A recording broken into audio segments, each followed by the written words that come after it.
27 বছর পর ভারতের রাজধানী দিল্লির ক্ষমতায় বিজেপি, আর 6 মাস পর ছাত্র আন্দোলনে পলাতক হাসিনা দিল্লি থেকে আসলেন লাইভে।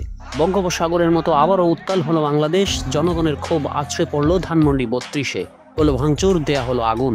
পলাতক হাসিনার লাইভ আর 27 বছর পর হাসিনার বন্ধু মোদির দিল্লি জয়, এই দুইটি ঘটনা কি আলাদা, নাকি এর ভেতরে রয়েছে কোনো যোগসূত্র? এমনও তো হতে পারে ভারতের ষড়যন্ত্রের অংশীদার হয়ে লাইভে আসলেন শেখ হাসিনা। মোদির স্ক্রিপ্টে বাংলাদেশের হাজার খানেক মানুষকে হত্যার অপরাধ বেমালুম অস্বীকার করলেন। চাইলেন না ক্ষমা, বললেন শেখানো উন্নয়নের কথা।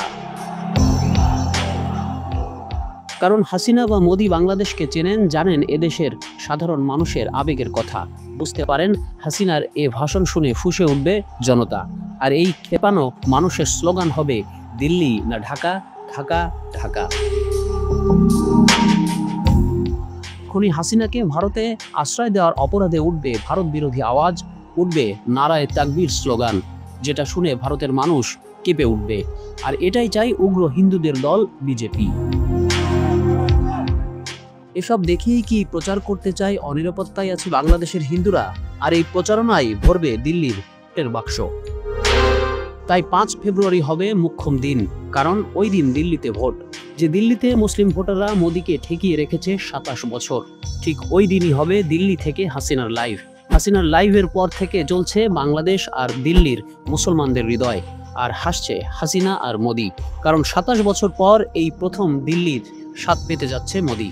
এটা হয়তো হাসিনাকে আশ্রয় দেওয়াই বন্ধু মোদির জন্য উপহার।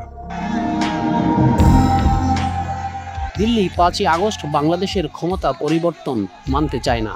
এদেশের মানুষের হাসিনা বিরোধিতা, ভারত বিরোধিতাকে দেখাতে চায় হিন্দু বিরোধিতা।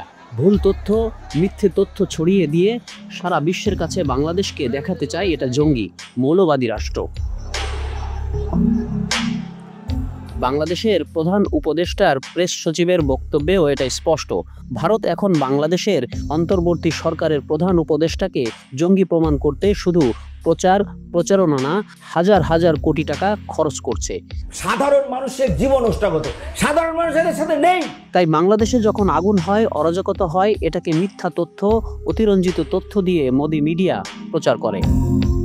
আর রাজনীতি বিশ্লেষকরা বলছেন এটা এবার দিল্লির ভোটে কাজে লাগিয়েছে বিজেপি। না হলে দিল্লিতে বিজেপির জেতার সম্ভাবনা ছিল ক্ষীণ।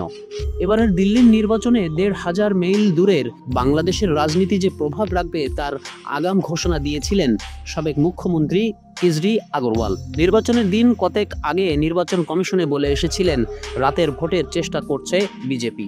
বলেছিলেন বিজেপির গুন্ডারা ভোট না দেওয়ার জন্য ভয় দেখাচ্ছে, দিচ্ছে টাকা। মোদি সরকারের বিরোধীদের দমন করার পদ্ধতিকে বলেছিলেন বাংলাদেশের কায়দায় বিরোধীদের দমন করা হচ্ছে, দেয়া হচ্ছে দুর্নীতি মামলা সহ নানা মামলা। भारतीय जनता पार्टी